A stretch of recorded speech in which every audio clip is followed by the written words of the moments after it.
అమ్మోరు సోమవారం నుండి శనివారం వరకు రాత్రి 7:30 మీ ఈటీవీలో.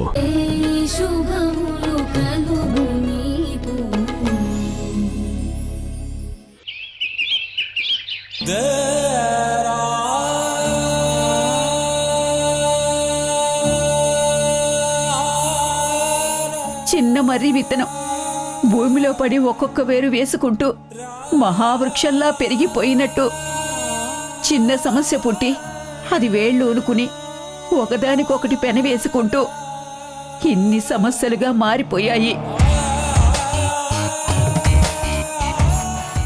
అరుంధతి కొడుకు మన ఇంటికి వచ్చి మనల్ని మోసం చెయ్యాలనుకోవడం దగ్గర మొదలయ్యి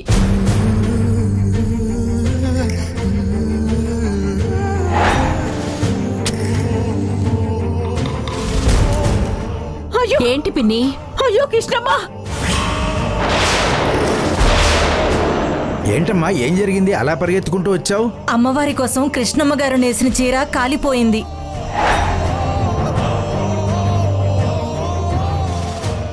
ఆ అరుంధతి కుటుంబం ఇక్కడికి రావడం తోడై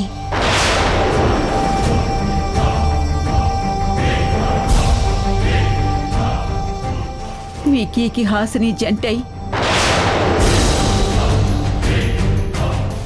కళ్యాణికి కాళ్ళు పడిపోయి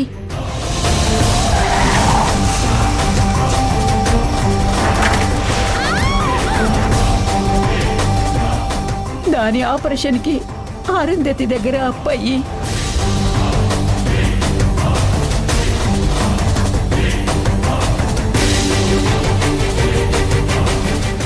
అది తీర్చడానికి ఇన్ని ఇబ్బందుల పాలై ఇప్పుడు అదే సమస్య పిల్లల పాలిట యమపాసం అయ్యింది. ఒకవైపు హాసిని సమస్య, ఇంకోవైపు సునైనా సమస్య. అన్ని వైపుల నుంచి మనశ్శాంతి దూరం అయిపోతుంది కృష్ణమ్మ. యుద్ధం చేశాను పిన్ని, నా జీవితం మొత్తం యుద్ధం చేశాను.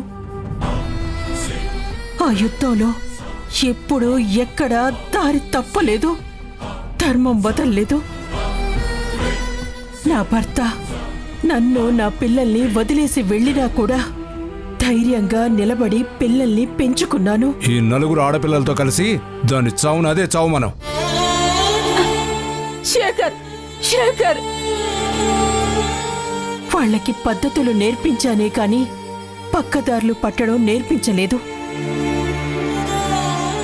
నేనెంత యుద్ధం చేశానో వాళ్ళకి అంత యుద్ధం చేయడం నేర్పించాను కూడా. ఎలాంటి సమస్య వచ్చినా అలసిపోకుండా పోరాడడం నేర్పించాను. నువ్వు ఎన్ని నేర్పించినా కొత్త సమస్యలు సృష్టిస్తోంది అరుంధతి. నీ తమ్ముడు చేసిన తప్పుకి అందరి జీవితాలు త్యాగం చెయ్యాలని కోరుకుంటుంది. ఏం త్యాగం చేయలేదు పిన్ని. నేను నా పిల్లలు ఏం త్యాగం చేయలేదు. నా తమ్ముడు అప్పుడు చేసిన మోసాన్ని ఇప్పటికీ నేను మోస్తూనే ఉన్నాను.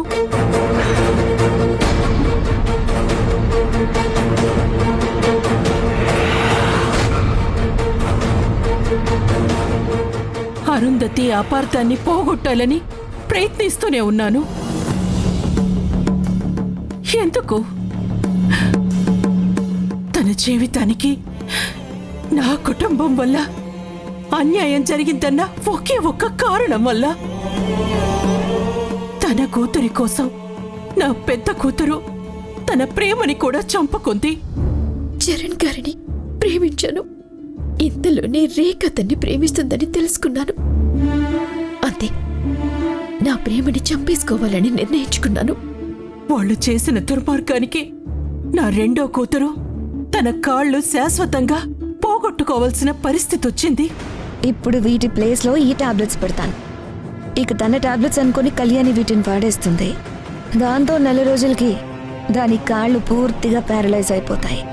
నా మూడో కూతురు వాళ్ళకివ్వాల్సిన డబ్బు కోసం ఉద్యోగం చెయ్యబోయి ఇప్పుడు పీకల్లోతు కష్టాల్లోకి కూరుకుపోయింది.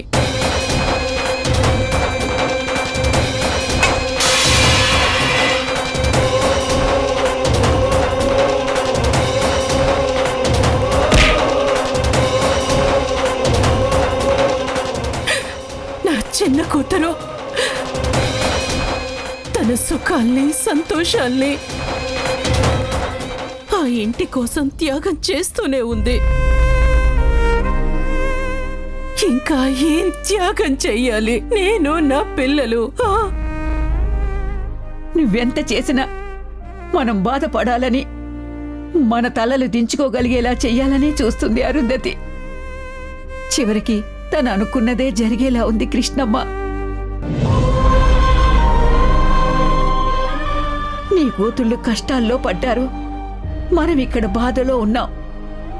ఆఖరికి మన అప్పు తీరదు. మన గురించి ఊరందరూ మాట్లాడుకోవడం మిగులుతుంది. జరగదు పిన్ని, అరుంధతి అనుకున్నది జరగదు. నేను నా చిన్న కూతుర్ని వాళ్ళింట్లో ఉండటానికి ఒప్పుకుంది దానికి మాట తీరు బావుంటుందని, అందరికీ తల్లో నాలుకలా ఉంటుందని. ఈ రెండు కుటుంబాల మధ్య వారధిగా నిలబడి మనందర్నీ ఒక్కటిగా చేస్తుందని ఆశపడ్డాను. కానీ అది విడాకుల వరకు వచ్చిందంటే వాళ్ళు తనని ఎంత బాధ పెట్టారో తెలుస్తోంది. తాళి బంధానికి విలువ ఇచ్చాను కాబట్టే నేను అరుంధతిని నమ్మి నా కూతురికి నచ్చ చెప్పటానికి ప్రయత్నిస్తూనే ఉన్నాను. అంతేకాని అరుంధతి కుటుంబానికి, నా పిల్ల జీవితాన్ని బలి చేయటానికి కాదు. అదే జరిగితే నేను చూస్తూ ఊరుకోను పిన్ని. నా కూతుళ్ళకి హాని చేస్తుంటే అస్సలు ఊరుకోను. అరుంధతి తన మంచితనం నిలుపుకున్నంత వరకే నేను తనని భరిస్తాను. ఆ గీత దాటితే మాత్రం నేను అరుంధతికి కూడా బుద్ధి చెప్పటానికి వెనకాడను.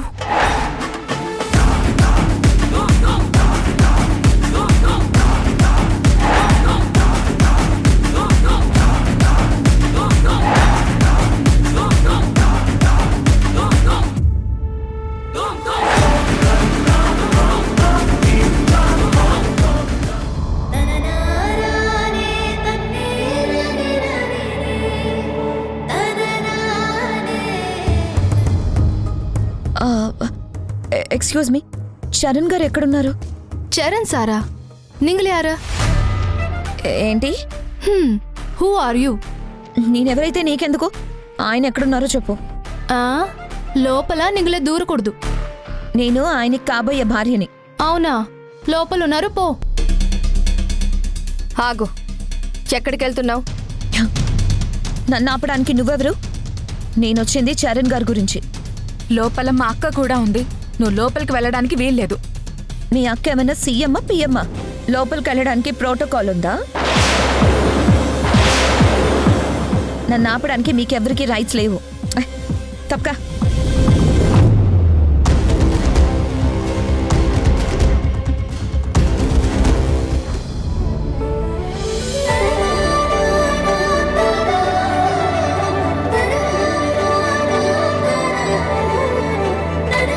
చరణ్,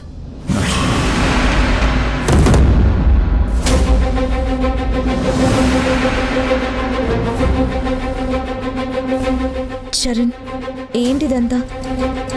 నీకిన్ని దెబ్బలు తగిలాయి, ఇంత పెయిన్ అనుభవిస్తూ ఇక్కడ ఇలా పడుండడం అవసరమా? నాకు ఏది అవసరమో, నాకు ఏది అనవసరమో అది నీకు అవసరమా? అలా అంటావేంటి? నేను నిన్ను ప్రేమించాను. నాకు నీ మీద ఆ కన్సర్న్ ఉండకూడదా? నీ కన్సర్న్తో నాకు అవసరం లేదు. నీకు అవసరం ఉన్నా లేకపోయినా నేను పట్టించుకోను. నాకు నీ సుఖం నీ సంతోషం ముఖ్యం. నీకు ఏ కష్టం లేకపోవడం ముఖ్యం. ఇప్పుడు నేను సంతోషంగా లేనని ఎవరు చెప్పారు? అసలు నాకు కష్టం వచ్చిందని ఎవరు చెప్పారు? ఇలా బెడ్ మీద పడి ఉండడం కష్టం కాక ఇంకేంటి? నువ్వు నా కోసం కాకుండా వేరే ఎవరి కోసమో బాధపడ్డం నేను చూడలేను చరణ్. హలో, వేరే ఎవరి కోసం నేను ఇదంతా చేయలేదు, నా కోసం చేశాను. నాలో ఉన్న మనిషిని సంతోషపెట్టడం కోసం చేశాను. నీకు తెలుసా ఆ లోపల మనిషి ఎవరు? చరణ్, నువ్వు అలా మాట్లాడకు ప్లీజ్. ఇప్పటికే నీ ఒంటి మీద ఉన్న దెబ్బలు చూసి నా మనసు విలువిల్లాడిపోతుంది. నువ్వు ఇలా హార్ష్గా మాట్లాడితే నాకు సూదులతో పొడిచినట్టుగా అనిపిస్తుంది. నువ్వు నా కోసం బాధపడ్డాం, నా మాటలు నీకు బాధ అనిపించడం. దయచేసి ఇలాంటి డ్రామాలన్నీ నా దగ్గర చేయకు. నువ్వు డ్రామా అంటున్నావు, కానీ నేను ప్రేమ అంటున్నాను. నేను నీకోసం ఇంత దూరం పరిగెత్తుకొచ్చాను. దీన్ని ఏమంటారు? నీ నుంచి ఏదో ఆశించడం అంటారా? నీ మీద ప్రేమ అంటారా? నేను కూడా అదే చెప్తున్నాను కదా రేఖ. నేను ఇంత దూరం వచ్చింది ప్రేమ ఉండబట్టే. ఇలాంటి డ్రామా డైలాగులు చెప్పి నా మనసులో చోటు సంపాదించాలని చూడకు. దయచేసి ఒకసారి నర్సును పిలు. నర్సా? ఎందుకు? ఏదైనా ప్రాబ్లమా? నాకు కాదు, వారాహికి.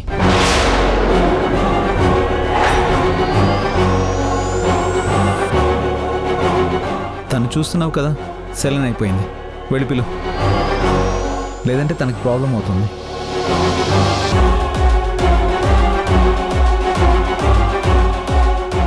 నీకోసం ఏదైనా చేయమని చెప్పు. అది ప్రాణం తీసేసుకోవడమైనా సరే చేసేస్తాను. కానీ అడ్డమైన వాళ్ళ కోసం ఏవి చేయను. అంత కర్మ నాకు పట్టలేదు. పక్కన ఒక మంచి కష్టంలో ఉంటే నీ మనసులో కోపం ఉంది చూడు, అదే చెప్తుంది నీలో ప్రేమ లేదు, ద్వేషం ఉందని. నువ్వు పిలవకపోతే నేనే పిలుస్తాను. అరే చరణ్, ఆగు.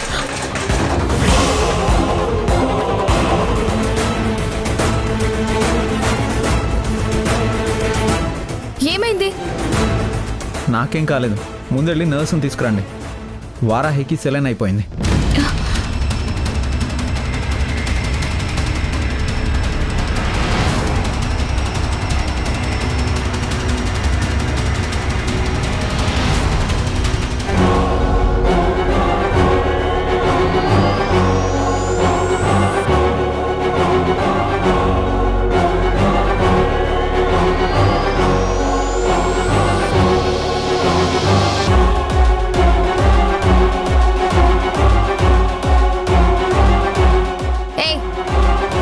అసలు మానవత్వం, మనుషులతో మాట్లాడడం, మంచిగా బిహేవ్ చేయడం నీకెప్పటికీ రాదు కదా. ఏయ్, నీకేం తెలుసు? నోర్ముయ్. ఆయన పేషెంట్ అయినా నర్సుని పిలవడానికి వెళ్తుంటే నువ్వేం చేస్తున్నావు?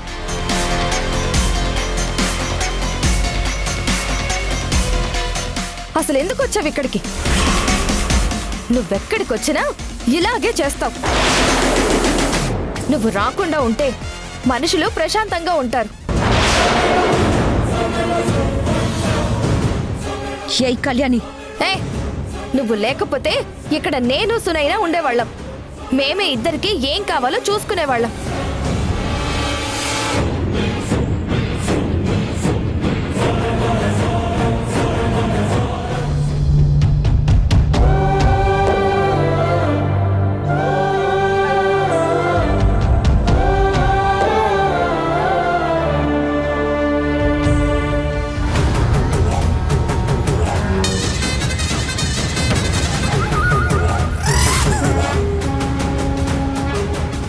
ఇంటి మధ్యలో అడ్డంగా ఇదొకటి.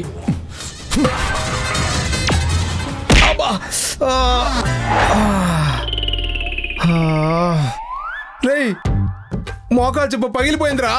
పగిలితే పగిలిందిలే, మాకిక్కడ రగిలిపోతుంది. మేము చెప్పుకుంటున్నావా ఏంటి? అబ్బా అబ్బా అబ్బా, ఏమైందిరా అంత ఫ్రస్ట్రేషన్లో ఉన్నావు? ఫ్రస్ట్రేషన్ కాక ఇంకేంటి? ఇక్కడ కుక్కలాగా తన వెంట పడుతుంటే జింకలాగా పారిపోతున్నా వాడి వెంట పడుతోంది నీ కోడలో. రే కుక్కలా వెంటపడితే ఎవరైనా పారిపోతారు కదరా. హే, అసలే చిర్రెత్తిపోతుంటే ఎందుకు ఎదవ జోకులు వేస్తున్నావు? అసలు ఏం జరిగిందిరా? నేనేమో ఆవిడ గారు చెప్పిన పనులన్నీ చేస్తూ వెనకే తిరుగుతుంటే ఆవిడ గారు మాత్రం అడుక్కునేలా అంటోడికి బుడబుక్కలోడు వెళ్ళినట్టు ఆ చరణ్ గౌడ్ హాస్పిటల్లో ఉంటే ఆడిని చూడడానికి వెళ్ళింది. నిన్ను రేఖని ఇంప్రెస్ చేయరా అంటే డిప్రెషన్లో ఉన్నప్పుడు గెలుగుతావేంట్రా? ఇంప్రెస్ చేద్దామంటే నన్ను అద్దాల పచ్చడి తినమంటోంది.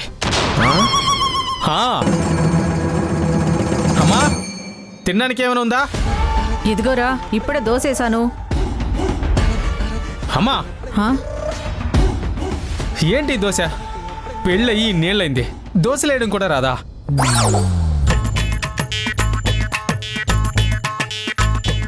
ఏమైందిరా దానికి? మాడిపోయింది, కనిపించట్లేదా? నీ మొహం కంటే ఎక్కువే మాడలేదు. తిను. చిచ్చి,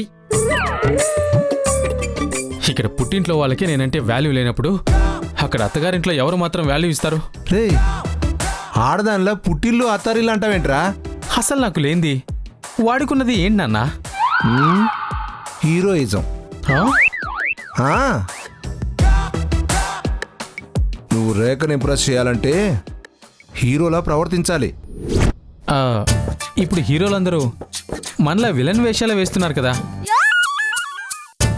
రే నువ్వు చరణ్లా హీరోయిజం చూపించి ప్రాణం మీదకి తెచ్చుకున్నావు అనుకో, అప్పుడు రేఖేంట్రా వాళ్ళ అమ్మమ్మ కూడా నీ దగ్గరికి పరిగెత్తుకుంటూ వస్తుంది. నాన్న నాన్న,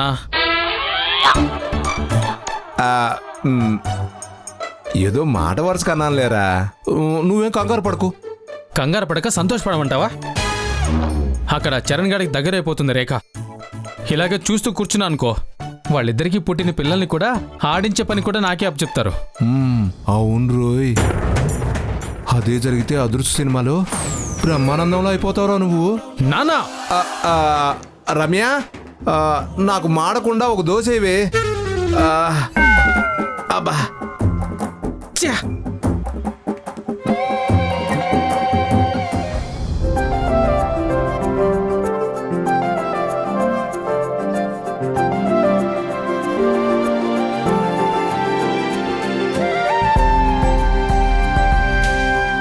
ఇప్పుడెలా ఉంది?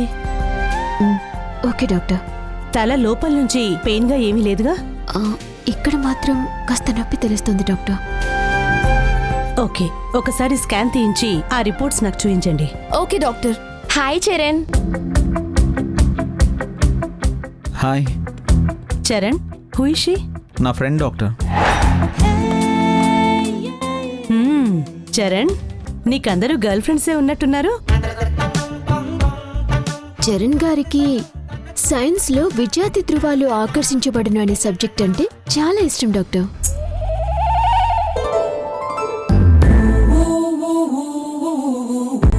వారాహి డాక్టర్ గారు, అలాంటిది ఏం లేదు. తను నేహ, నేను హైదరాబాద్లో చదువుకుంటున్నప్పుడు మంచి ఫ్రెండ్.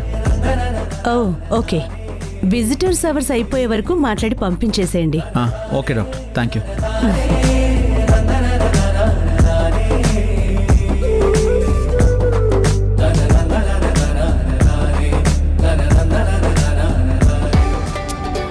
ఏంటి చరణ్, చాక్లెట్ బాయ్ అనుకుంటే సూపర్ హీరో అయిపోయావు. నేను ఇలా అవడానికి కారణం కూడా నువ్వే కదా. నేనా? మరి వారాహి గురించి నువ్వు ఇచ్చిన హింట్ వల్లే కదా నేను ఇక్కడికి వచ్చి ఇలా ఫైట్ చేశాను. ఓ, షీఈ్ వారాహి? అవును, తనే వారాహి.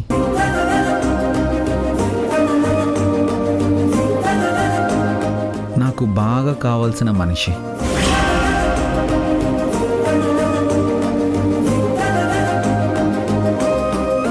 హాయ్. హాయ్. తను కూడా మీకు బాగా కావాల్సిన ఫ్రెండేనా?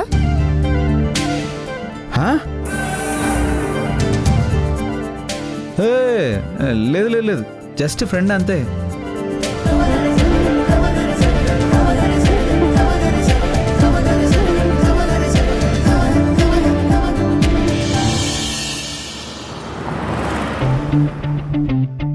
నరేష్, మేడం మీ చెల్లికి పెళ్లి చూపులు అన్నావు, ఏమైందో చెప్పలేదు? కుదిరిపోయినట్టే మేడం. త్వరలోనే ముహూర్తం పెట్టుకుంటా ఉన్నారు వాళ్ళు.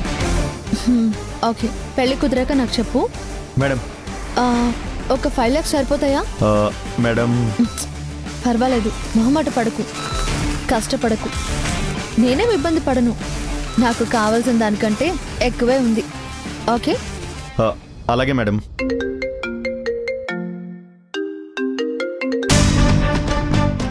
Sir, good morning. హాస్పిటల్కి వెళ్తున్నావా? యా సార్, విక్టిమ్తో మాట్లాడడానికి హాస్పిటల్కి వెళ్తున్నాను సార్. కేర్ఫుల్గా డీల్ చేయి. Yeah okay. నీకు ఇంకో కొత్త అసైన్మెంట్ అలాట్ చేస్తున్నాను. కొత్త అసైన్మెంటా? ఎస్. ఏంటి సార్ అది? అదొక మిస్సింగ్ కేసుకి సంబంధించింది. వాట్? మిస్సింగ్ కేసా? ఎస్. మిస్సింగ్ కేసుకి నేనెందుకు సార్? ఆ కేసు నువ్వైతేనే డీల్ చేయగలవు. Okay sir. APS sir? ఏపీలో ఏలూరు పిఎస్. ఆంధ్రాలో ఏలూరులోనా? అవును.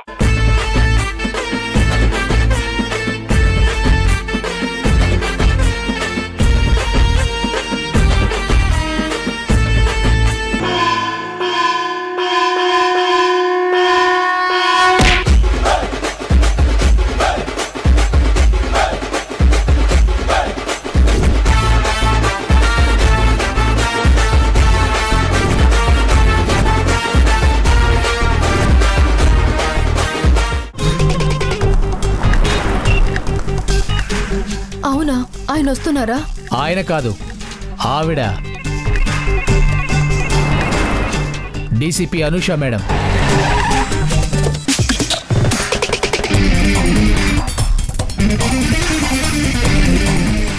తను చాలా స్ట్రిక్ట్ ఆఫీసర్.